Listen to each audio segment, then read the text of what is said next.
Jenna sat next to me. She was a second-year veteran, which made her practically ancient in cheerleader years. She had the kind of face that belonged on a currency, symmetrical and timeless, with dark eyes that missed nothing.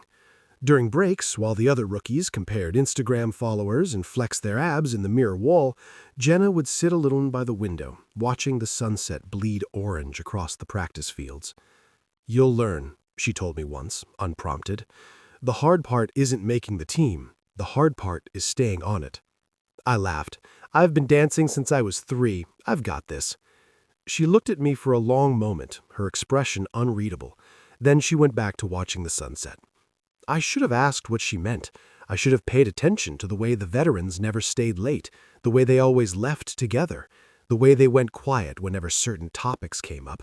But I was 22, and I had made the Dallas Cowboys Cheerleaders, and I thought the universe had finally decided to give me everything I deserved. Game days were religion.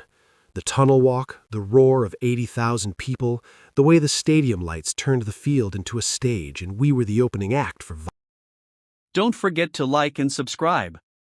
See you next time. The uniforms arrived in sealed garment bags with our names embroidered in gold thread inside the collar. Mine read, Kelly Morrison. I slept with that bag at the foot of my bed for the first week. The white boots had to be broken in by wearing them around my apartment while doing laundry, while cooking eggs, while crying tears of pure disbelieving joy. Don't forget to like and subscribe. See you next time. The star on my chest wasn't just a logo, it was a covenant. We practiced at the Star in Frisco, a facility so pristine it felt like a spaceship designed by people who had... Don't forget to like and subscribe. See you next time. Kelly, the director, told us during orientation that we weren't just dancers. We were ambassadors. We were soldiers. We were the most visible women in professional sports, and with that visibility came responsibility. She said the words standard of perfection 17 times in that first meeting. I counted. We don't do mistakes, she said. We don't do excuses. We do excellence. Every time. No exceptions. I nodded along with the other 35, all of us glossy-haired and blindingly white-toothed, all of us convinced we were the lucky ones. Jenna sat next to me. She was a second-year veteran, which made her practically ancient in cheerleader years. She had the kind of face that belonged on a currency, symmetrical and timeless, with dark eyes that missed nothing. During breaks, while the other rookies compared Instagram followers and flexed their abs in the mirror wall, Jenna would sit alone by the window, watching the sunset bleed orange across the practice fields. You'll learn, she told me once, unprompted. The hard part isn't making the team. The hard part is staying on it. I laughed. I've been dancing since I was 3. I've got this. She looked at me for a long moment, her expression unreadable. Then she went back to watching the sunset. Don't forget to like and subscribe. See you next time. I should have asked what she meant. I should have paid attention to the way the veterans never stayed late, the way they always left together, the way they went quiet whenever certain topics came up. But I was 22 and I had made the Dallas Cowboys Cheerleaders, and I thought the universe had finally decided to give me everything I deserved. Game days were religion. The tunnel walk, the roar of 80,000 people, the way the stadium lights turned the field into a stage and we were the opening act for violence. The Cowboys ran out to thunder and fire, but we were the first thing America saw when the cameras cut to Dallas. We were the dream packaged into polyester and white leather, and for 3 hours every Sunday, I understood why people believed in God. The Friday night before our 5th home game, Kelly gathered us in the main studio after practice. The sun had set hours ago. The facility was empty except for us and the janitorial staff, who we never saw but whose vacuums we could hear humming in distant hallways. We have a tradition, Kelly said. The veterans know. Rookies, listen carefully. She explained that before every home game, we would participate in something called the Friday night curse. It was an old ritual, she said, passed down from the earliest squads. A way of binding us together, of focusing our energy, of ensuring that when we stepped onto that field, we weren't 36 individuals but one single, shimmering organism. "We'll form a circle in the center of the field," she said. "No lights. No cameras. Just us and the stadium. And we'll speak our truth." "What kind of truth?" someone asked. "The kind that holds you back," Kelly said. "The fear. The doubt. The thing you haven't told anyone. You give it to the stadium. You give it to the star. And you leave it there so you can dance free." The veterans nodded solemnly. The rookies exchanged nervous glances. I thought it sounded beautiful, actually. A ceremony. A cleansing. A secret we would all share, binding us like blood. Jenna caught my eye from across the room. She shook her head once, almost imperceptibly. I looked away. We gathered on the field at midnight.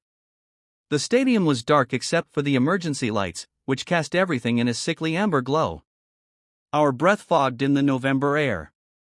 We had changed out of our practice clothes into plain black leggings and sweatshirts, no logos, no identification. Just 36 women standing in a circle at the 50-yard line, the star beneath our feet gleaming faintly in the darkness. Kelly stood in the center. She wasn't our usual Kelly, the one who smiled for cameras and gave interviews about girl power and perseverance. This Kelly's face was hard, her eyes distant. She held a small wooden box in both hands, the kind of box you'd expect to find in an antique store, dark wood with brass fittings, small enough to fit in a purse. "The curse is older than any of us," she said. "Older than the team. Older than the stadium. It was here when this was just empty land, when the only lights came from stars and the only sound was whine through grass. The curse demands truth. It demands sacrifice. It demands that we empty ourselves so we can be filled with something greater." She opened the box. Inside, resting on faded velvet, was a single object. From where I stood, I couldn't see what it was. "Each of you will approach alone," Kelly said. "You will kneel on the star. You will speak your truth into the box.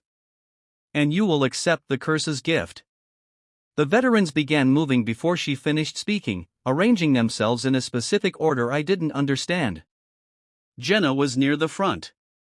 She didn't look at anyone. One by one, they approached.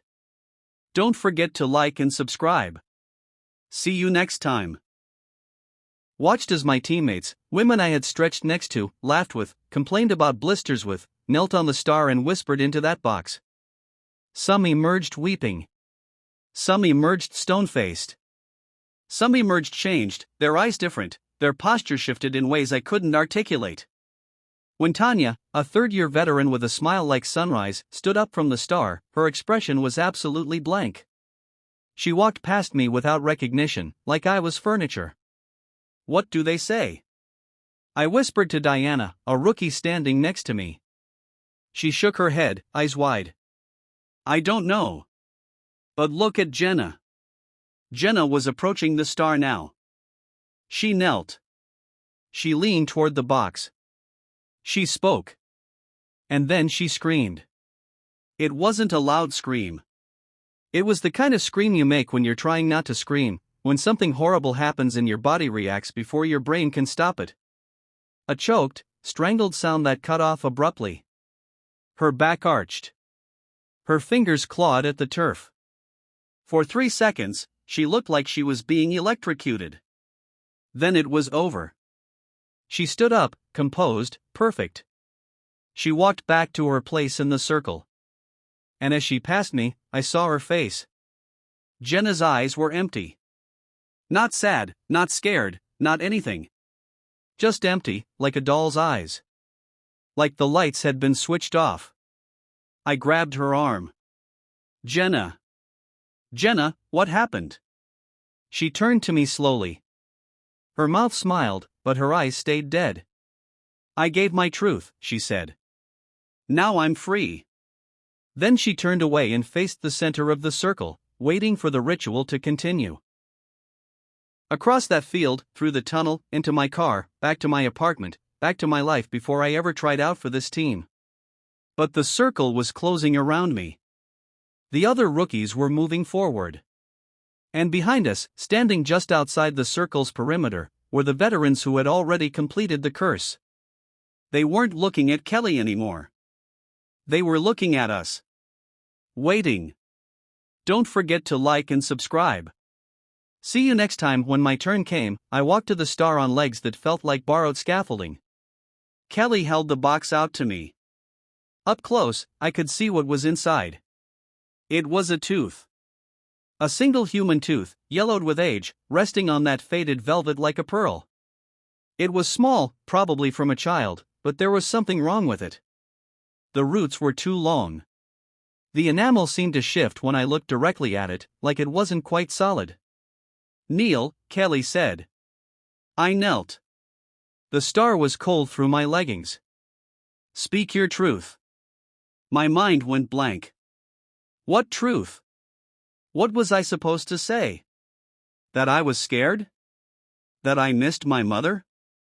That sometimes I ate fast food in my car with the windows up because I was tired of being perfect? But my mouth opened anyway. And something else spoke. It told the box about the night I was 12 years old, when my older brother's friend stayed over and I woke up to hands where hands shouldn't be. It told the box about how I never told anyone, how I pretended it didn't happen, how I buried it so deep that I almost believed it was a dream. It told the box about the shame, the guilt, the way I scrubbed my skin raw the next morning, the way I smiled at that friend for years afterward like nothing had happened because I was a good girl and good girls didn't make scenes. I didn't know I remembered any of this. I had genuinely, sincerely forgotten. But the words kept coming, pouring out of me like blood from a wound I didn't know I had. And when I finished, when the last ugly secret was spoken into that box, something reached back. It touched me. I can't describe it better than that. Something reached out of the box, out of that tooth, out of whatever darkness lived in that small wooden container, and it touched something inside me. It didn't hurt. It was worse than hurt. It was recognition. Like meeting someone who already knew everything about you, every shameful thought, every hidden fear, every moment you'd ever been less than the perfect woman the world expected you to be. And it took them. I felt them go. The fear, the shame, the buried memories, they lifted out of me like smoke rising. For one glorious, terrible second, I was empty. I was light. I was nothing at all. Then I stood up, and I walked back to my place in the circle, and I felt nothing. Absolutely nothing. The next day was Saturday. We had a light practice, mostly stretching, mostly reviewing formations. I went through the motions perfectly. My body knew what to do. My face knew how to smile. Inside, there was only static. I tried to feel something: excitement for tomorrow's game, concern for Jenna, curiosity about what had happened, but there was nothing to feel. The box had taken it all. The curse had given me freedom, just like Kelly promised, and freedom felt exactly like being dead. Jenna found me after practice. She looked normal again. Her eyes had returned. She was crying. "I'm sorry," she said. "I should have warned you. I should have told you to run." Hidden fear, every moment you'd ever been less than the perfect woman the world expected you to be. And it took them. I felt them go. The fear, the shame, the buried memories, they lifted out of me like smoke rising. For one glorious, terrible second, I was empty. I was light. I was nothing at all. Then I stood up, and I walked back to my place in the circle, and I felt nothing. Absolutely nothing. The next day was Saturday. We had a light practice, mostly stretching, mostly reviewing formations. I went through the motions perfectly. My body knew what to do. My face knew how to smile. Inside, there was only static. I tried to feel something: excitement for tomorrow's game, concern for Jenna, curiosity about what had happened, but there was nothing to feel. The box had taken it all. The curse had given me freedom, just like Kelly promised, and freedom felt exactly like being dead. Jenna found me after practice. She looked normal again. Her eyes had returned. She was crying. "I'm sorry," she said. "I should have warned you. I should have told you to run." "Told me what?" I heard myself ask. My voice sounded like someone else's. "The curse isn't a tradition. It's a trade." She wiped her eyes with the back of her hand. "We give it our pain, our secrets, our humanity. And it gives us perfection. Perfect dancing. Perfect smiles. Perfect performance, every time, no matter what." "That sounds like a good deal," I said. And I meant it. If feeling nothing meant never feeling the weight of what happened when I was 12, maybe nothing was exactly what I needed. Jenna grabbed my shoulders, hard enough to hurt. "Kelly. Listen to me. It doesn't just take the bad things. It takes everything. Can you feel this?" She squeezed harder. "Can you feel my hands on you?" I couldn't. I realized I couldn't feel anything physical either. Not really. The sensation was there, somewhere, but it was muffled, distant, like watching someone else be touched. "It gets worse," Jenna whispered. "After enough Fridays, you stop feeling anything at all. The veterans, the ones who've been here 5 years, 6 years, they're completely empty. Don't forget to like and subscribe. See you next time." They go home to empty houses. They eat food they can't taste. They smile because the curse makes them smile, not because there's anything left to smile about. "The game," I said. "Tomorrow. We'll be perfect," Jenna said bitterly. "We'll be perfect. The curse guarantees it." Game day arrived. I put on my uniform. I curled my hair. I painted my face into the mask the crowd expected. And when I ran onto that field with the other 35, when the roar of 80,000 people washed over me, I felt exactly nothing. But my body moved. God, how it moved. I danced better than I had ever danced in my life. Every kick was precise. Every smile was timed perfectly. The cameras loved me. The crowd loved me. I was the best thing on that field, and I didn't feel a single second of it. After the game, during the fourth quarter of a blowout win, I looked up at the luxury boxes. High above the field, in the owner's suite, I saw figures watching. Not watching the game. Watching us. Watching the cheerleaders. One of them raised a hand in acknowledgement. Couldn't see who it was, but I felt something shift in the air. A vibration. A recognition. The curse wasn't just a ritual. It was a service. We weren't just dancers. We were offerings. And the thing that owned the tooth, the thing that lived in that box, the thing that watched from luxury boxes and collected our humanity in exchange for perfection, it was never going to let us leave.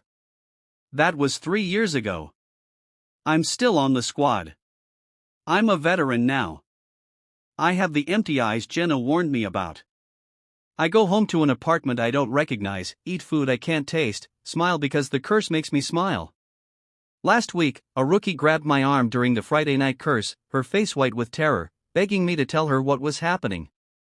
I looked at her with my doll eyes and I smiled my perfect smile.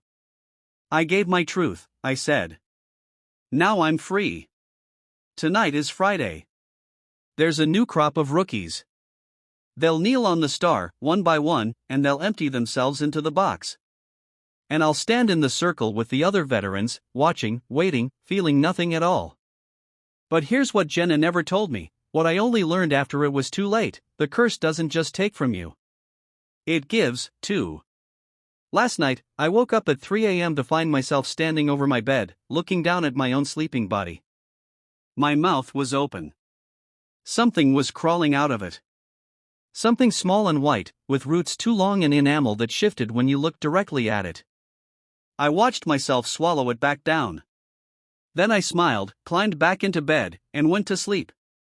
Tomorrow is game day. I'll be perfect. We'll all be perfect. And in the luxury boxes, high above the field, something will watch us dance and feel, for the first time in a very long time, something almost like hunger. If you're trying out for the Dallas Cowboys Cheerleaders next season, and you make it, and they tell you about the Friday night curse, run. Run while you still can.